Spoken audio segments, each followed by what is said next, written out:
Ministry of Health of Trinidad and Tobago has been a noble host and has at all times demonstrated its full commitment and support throughout the life of this project. It is my pleasure to now invite the Honorable Minister of Health, Dr. Fuad Khan, to the podium to address you. Minister Khan.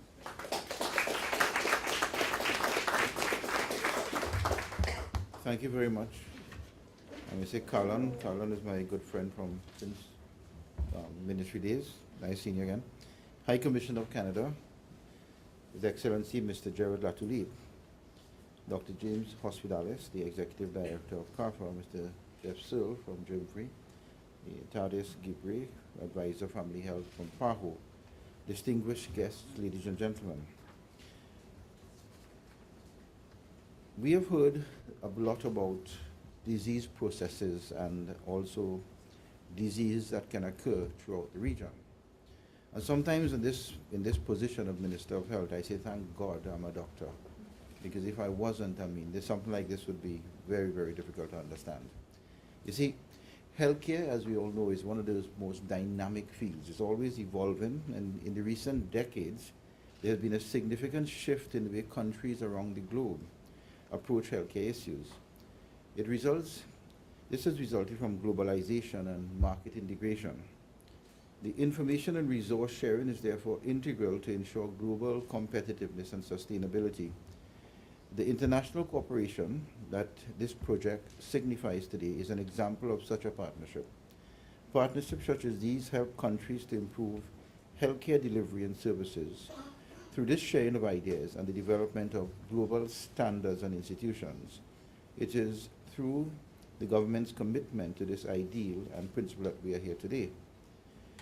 We accept this state-of-the-art faculty lab facility today, I wish to express our sincere thanks to the Canadian government, specifically the Department of Foreign Affairs, Trade and Development, for working with the Ministry of Health, CARPHA, and the Pan-American Health Organization, World Health Organization, in the donation of this BSL Level 3 modular lab. This lab is a tangible symbol of the strong relationship that Trinidad and Tobago and CARICOM region shares with the government and people of Canada. The Ministry of Health has worked with Canadian-based companies such as Methanex, PCS Nitrogen in the recent past and looks forward to a continued relationship with Canada as we make technological strides into the provision of healthcare services and continue to build our institutional and intellectual capacity. This Biosafety Level 3 modular lab will be of tremendous benefit to the citizens of Trinidad and Tobago and all our Caribbean neighbors through its diagnostic capacity for detecting high-risk human and also veterinary pathogens. This first-class lab will enable us to be even better prepared for any emergencies that can be caused by pathogenic agents through early detection and enhanced response capabilities.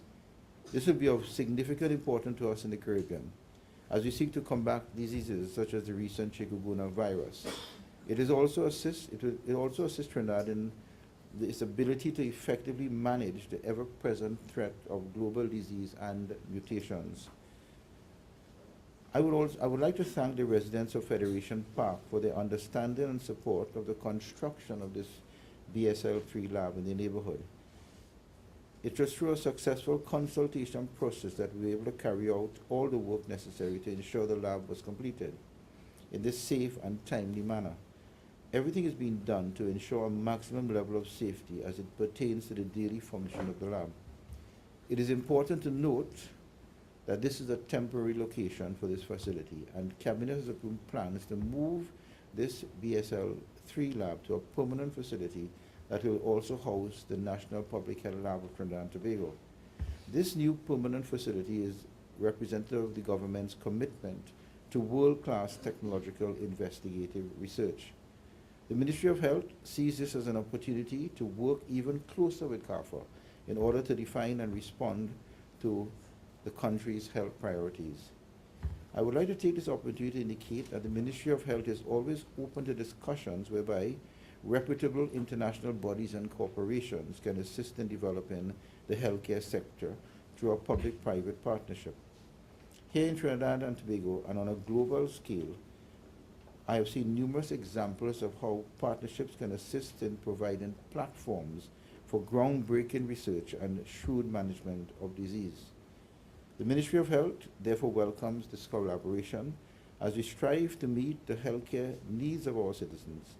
For this and all other projects, the government, through the Ministry of Health, has also put specific policies in place to ensure that a high standard is met and maintained in all our facilities. In this light, we are developing a medical lab regulation and registration policy. Medical labs like this one are used to investigate and determine the process of diseases while deciding how they should be managed. Hence, they must all adhere to strict international standards and guidelines in order to consistently provide accurate results.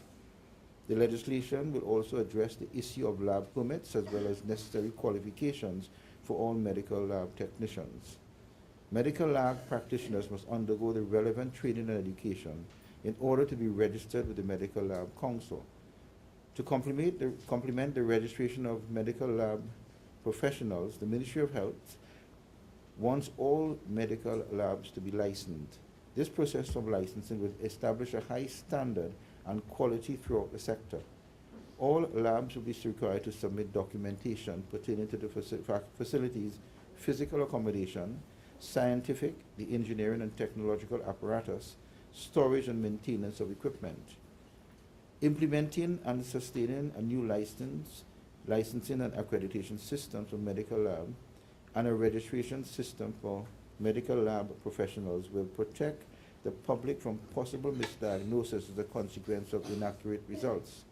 It will articulate standards that must be followed to assure quality and consistent lab testing. It will define and protect the scope of practice of the profession and improve access to accurate lab workforce data for research and surveillance purposes.